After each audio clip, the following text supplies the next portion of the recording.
Los hijos de la promesa, primera parte. Diálogo vivo con San Pablo. Seguimos comentando algunos textos de la carta a los romanos.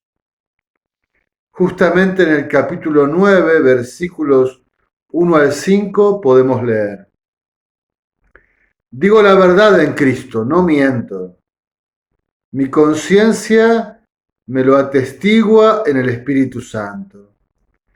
Siento una gran tristeza y un dolor incesante en el corazón, pues desearía ser yo mismo anatema, separado de Cristo, por mis hermanos, los de mi raza según la carne, los israelitas, de los cuales es la adopción filial, la gloria, las alianzas, la legislación, el culto, las promesas y los patriarcas, de los cuales también procede Cristo según la carne, el cual está por encima de todas las cosas, Dios bendito por los siglos. Amén. Romanos 9, versículos del 1 al 5. Estimado Pablo, la caridad te urge y desearías entregarte a ti mismo en beneficio de tus hermanos israelitas. Padecer tú en lugar de ellos, incluso la separación de Cristo, a quien tanto amas. Misterio doloroso, sin duda, que el pueblo de elección, tras su larga peregrinación y preparación en la historia, no haya podido aceptar en el Señor Jesús a aquel Mesías anunciado, a quien con vigilante celo aguardaba. La cerrazón de Israel, nadie perciba aquí antisemitismo alguno, la cerrazón de Israel junto al apóstol debe ser para la iglesia motivo de caritativa preocupación. La iglesia debería unirse a Pablo, a su sentir, a su comprensión de este misterio de cerrazón de Israel. ¿Cómo no desear que aquel pueblo, primer depositario de la revelación divina, alcance la plenitud de la verdad en Cristo? Por lo pronto San Pablo, abriéndonos su corazón sufriente, ensaya la comprensión de esta situación difícil. Romanos 9 del 6 al 8. No es que haya fallado la palabra de Dios, pues no todos los descendientes de Israel son Israel, ni por ser descendientes de Abraham son todos hijos, sino que por Isaac llevará tu nombre una descendencia, es decir, no son hijos de Dios los hijos según la carne, sino que los hijos de la promesa se cuentan como descendencia. Romanos 9 del 6 al 8. Evidentemente el punto de partida es afirmar que Dios no puede ser responsable del rechazo de su gracia por el pueblo. Su palabra viva y eficaz, poderosa y fecunda, no ha fallado.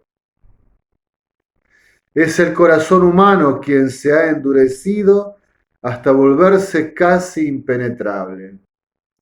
Digo casi porque el amor de Dios no puede ser vencido y ponemos nuestra confianza en su misericordioso rescate de nosotros. Pero no todos los descendientes de Israel son Israel. ¿Cómo no saberlo? También nosotros comprendemos que no todos los bautizados llevan vida cristiana. En este sentido, es Saulo de Tarso, criado en la más firme tradición de los padres, quien llegando a ser Pablo de Cristo y apóstol de los gentiles, expresa la plenitud vocacional a la que es llamado todo israelita. No son hijos de Dios los hijos según la carne, sino que los hijos de la promesa se cuentan como descendencia. Una vez más nos encontramos con este paradigma de comprensión tan propiamente paulino, la carne y el espíritu, la letra de la ley que mata y el espíritu que da vida. ¿Qué es ser hijo según la promesa, pues? Ciertamente aquí se anuncia que la verdadera filiación pasa por vivir en sintonía con el espíritu de la promesa, es decir, con el plan de salvación de Dios. Y continúa San Pablo en Romanos 9, versículos del 9 al 12. Porque estas son las palabras de la promesa. Por este tiempo volveré, y Sara tendrá un hijo. Y más aún también, Rebeca concibió de un solo hombre, nuestro padre Isaac. Ahora bien, antes de haber nacido, y cuando no habían hecho ni bien ni mal para que se mantuviese la libertad de elección divina, que depende no de las obras, sino del que llama, le fue dicho a Rebeca: el mayor servirá al menor, como dice la Escritura. Amé a Jacob y odié a Esaú. Romanos 9, del 9 al 12. Ponderando la primacía de la elección divina, que es anterior a nuestras obras, San Pablo coloca la filiación bajo la entera voluntad del Padre que llama. Romanos 9 del 14 al 18. ¿Qué diremos, pues? ¿Que hay injusticia en Dios? De ningún modo. Dice él a Moisés: seré misericordioso con quien lo sea, me apiadaré de quien me apiade. Por tanto, no se trata de querer o de correr, sino de que Dios tenga misericordia. Pues dice la Escritura a Faraón: te he suscitado precisamente para mostrar en ti mi poder, y para que mi nombre sea conocido en toda la tierra. Así pues, usa de misericordia con quien quiere y endurece a quien quiere. Romanos 9 del 14 al 18.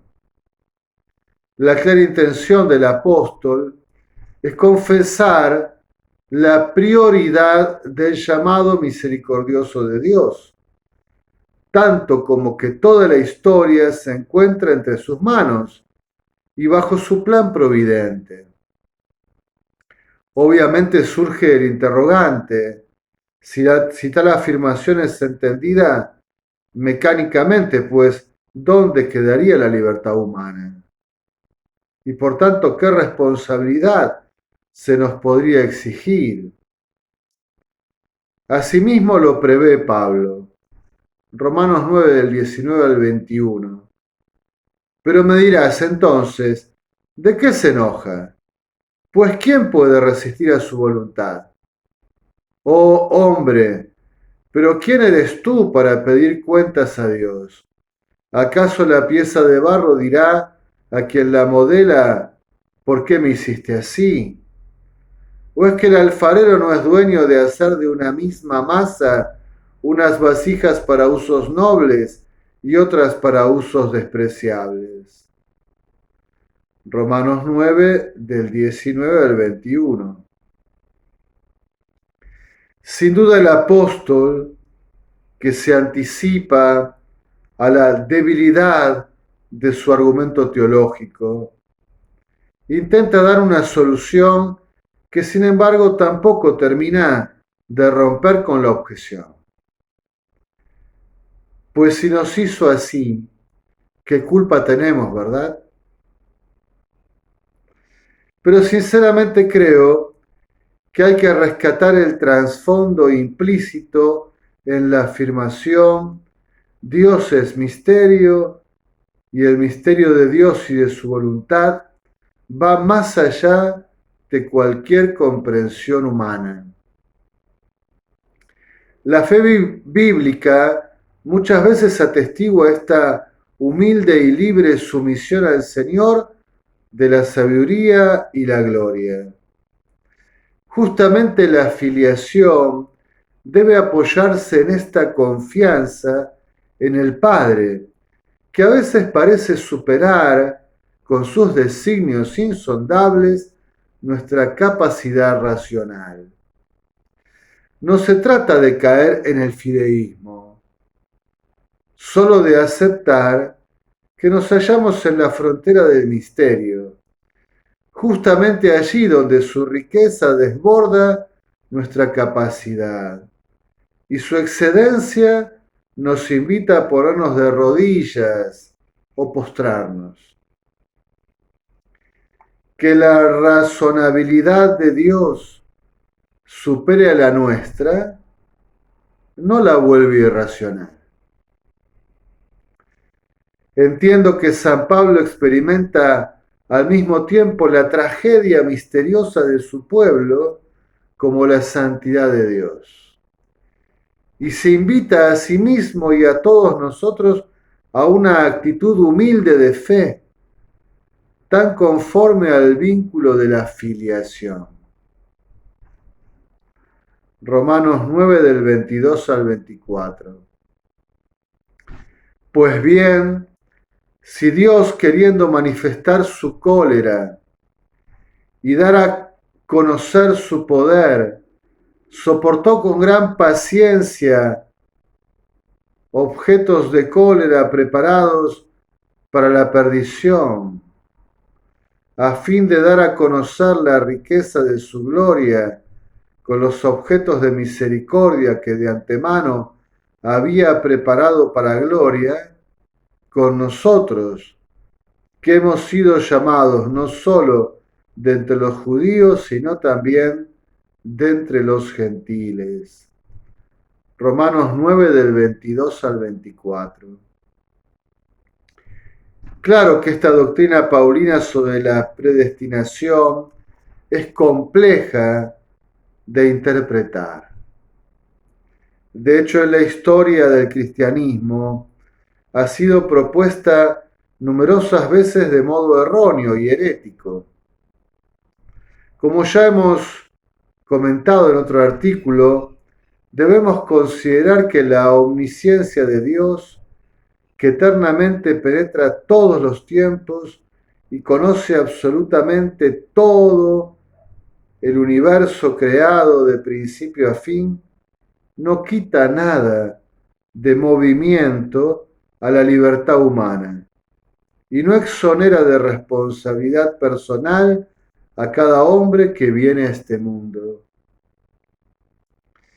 Que el Señor anticipe nuestra autodeterminación no significa que no nos siga llamando a la gloria ni asistiendo con su oferta de salvación. Uno podría preguntarse con tantos otros, ¿por qué Jesús eligió a Judas sabiendo que lo iba a traicionar?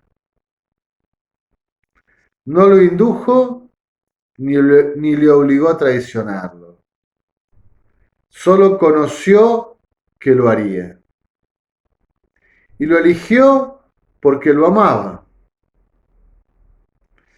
Justamente allí se manifiesta la exquisita fidelidad del amor divino y su inviolable respeto por nosotros. Es un tema muy difícil, teológicamente muy exquisito, de mucha precisión y delicadeza. Pablo se pregunta por qué Israel rechaza al Mesías en Cristo. Y con dolor y con caridad intenta responder. También nosotros muchas veces nos preguntamos por qué algunas circunstancias de nuestra vida personal, de la vida de nuestros seres queridos, y es siempre una gran dificultad para nosotros articular el amor de Dios, su libre elección, su fidelidad, con nuestra libertad personal. Difícil articular que pueda haber en nosotros la posibilidad de un camino que nos conduja lejos de Dios y de la salvación, a pesar de toda la fidelidad de Dios, de su elección, de su bondad por nosotros. Bien, yo creo que simplemente habría que profundizar nuestra confianza en el Dios que nos ama, que lo sabe todo, que lo puede todo, pero que no va a obligarnos, que no va a imponerse, sino que va a permanecer ofreciendo, sugiriendo, invitando, enlazando, enamorando, seduciendo, cautivando. Y también tocar con temor sagrado nuestra libertad. Nuestra libertad que puede lograr que el proyecto de Dios se haga peor en nosotros o que puede frustrar el proyecto de Dios en nuestra vida. En alabanza y gloria de la Santísima Trinidad.